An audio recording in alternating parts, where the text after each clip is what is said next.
And welcome back to Mornings with Joe Catenacci here on the Big Talker, 106.7 FM, Yaël Ossowski guest hosting. And I'm very excited to bring on a North Carolina favorite. We're speaking with Rick Henderson. You might know him as the former editor-in-chief of the Carolina Journal. He's been a journalist for many years, up and down the coast, out west, and he brings us all the great news every single day, every single week. You can head on over to his Substack page, socialfabricnews.com. Rick, thanks so much for coming on the program. Yael, thank you so much for having me on. It's great to be back on again. So there's a couple things that you cover in your Substack newsletter, which of course I'd recommend to everyone listening. You're someone who's followed the pulse of North Carolina politics for a long time. You've taken this new direction into covering not just what's happening politically, but also about civil society, about culture, about things that matter to people. And I thought, considering that this is a general show, we would try to cover all the topics, but also try to bring some richness to people's lives. I wanted to understand a bit this kind of new pivot within your Substack project, because beforehand, you're known as the deregulator. You're the guy who's focused on politics and what's happening with the state and with policy, but now you're focusing a lot more on civil society. What kind of made that happen? The reason it happened was that I found that state politics had grown very stale, and that the space for providing information and news about state politics wasn't really very interesting anymore. That we've seen the same debates play out over and over again in North Carolina politics. Since so many of my contacts nationally have gone cold, I can't really speak with much knowledge about what's going on in other places.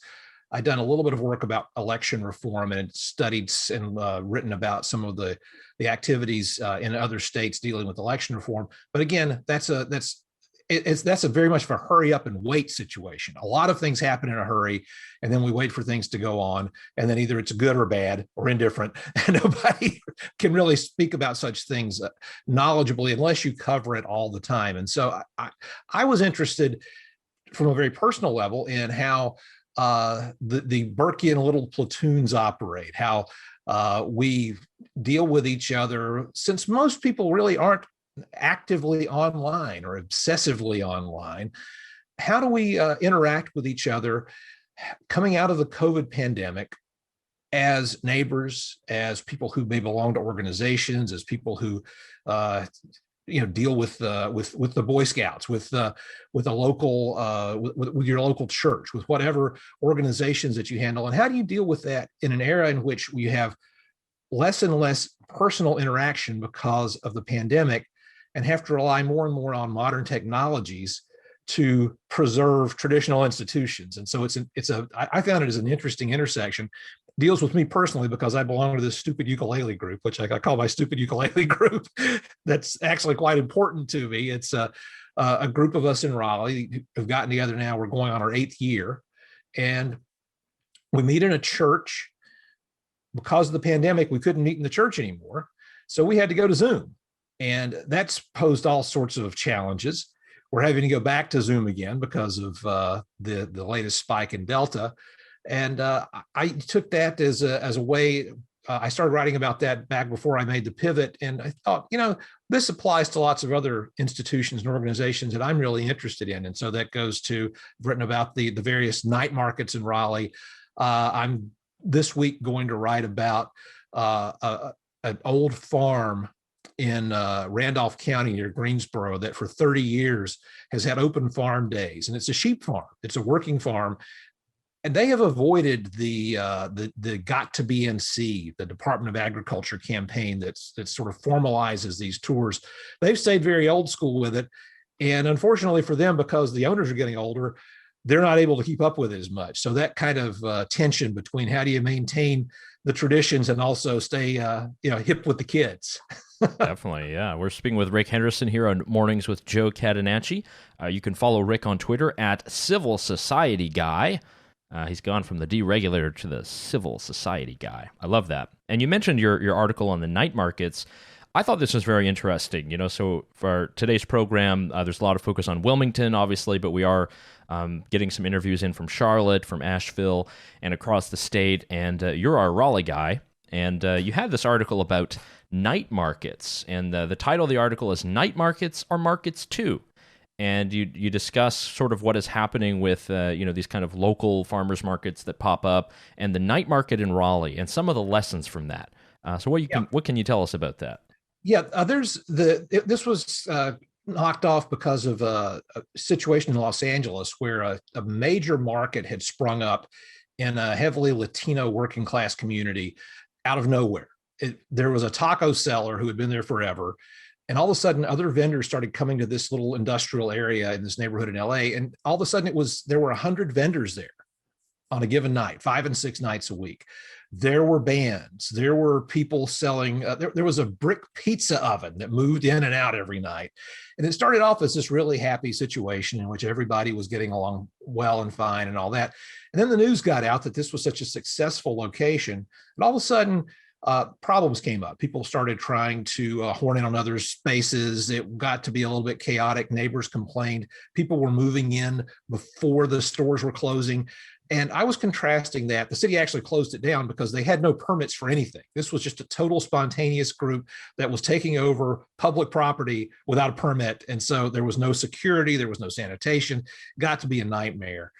What I did was contrast it to what's going on in Raleigh, where a couple of women who were friends have started with one little market. And this is much like the night markets in Asia, where you have not only food vendors and craft vendors, but you have local music. You'll have jugglers, you'll have magicians. They put up lights. It's a very festive kind of atmosphere. And so they've done this. They now have markets in Raleigh, Durham, Apex, Cary, and Garner. They have 4 different locations in Raleigh. It's typically one event per month per market.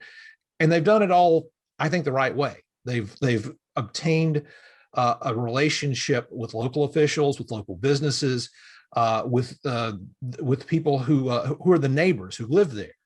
They set them up for a few hours a night, once a month, and it's a very happy situation for everyone. It's a situation in which they're very successful. Our youth group played there. They invited us to play the very first one, and they went from 80 vendors to 120 vendors the first week, up to somewhere in the neighborhood of 6,000 people attending the market in a part of Raleigh that's not that close to downtown. It's not an area that's easy to get to. And they're at the point now in which they're in the process of preparing to essentially take that template, franchise it, if you will, and bring it to other places. So you may be seeing night markets in Wilmington fairly soon. You may be seeing this sort of thing replicated. They would very much like to do this because they have a model that works.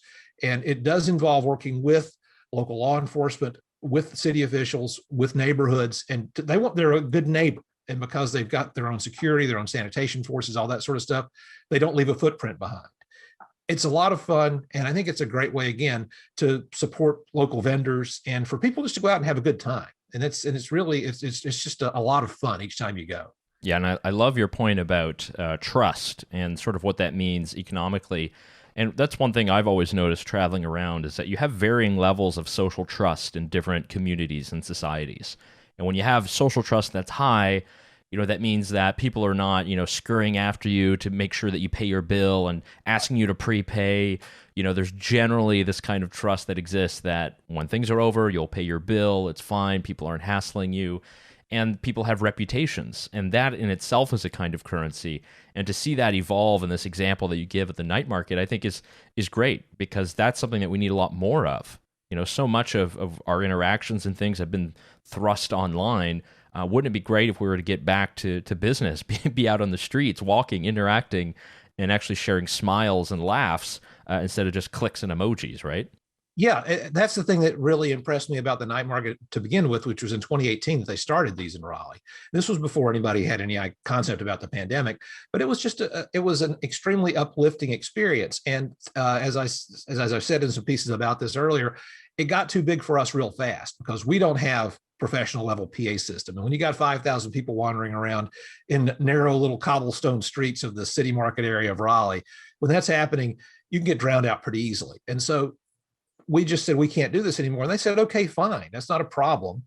But we're going back to one of their newer locations, which is more open now. And so again, it's that level of trust that you talk about. It's really important to be able to communicate with folks personally on a one-on-one level, and to do so and to say, we can do this in a mutually beneficial way. And it's a great example of how markets work, that people are engaged in voluntary interactions and everybody benefits. It's a win-win situation.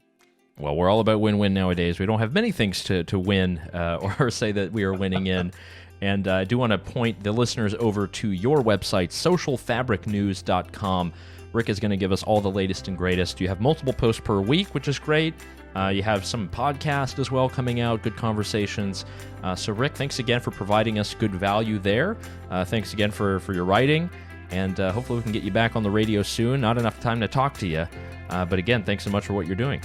Thanks very much, Yael. Merle Fest is coming up in September, and that's going to be the biggie. So that I got a lot planned about that. There we go. You can hear him there, and maybe he'll be whipping out the ukulele, and you guys can hear it there. So, Rick, thanks so much. We'll be right back here on Big Talker, Mornings with Joe Catenacci.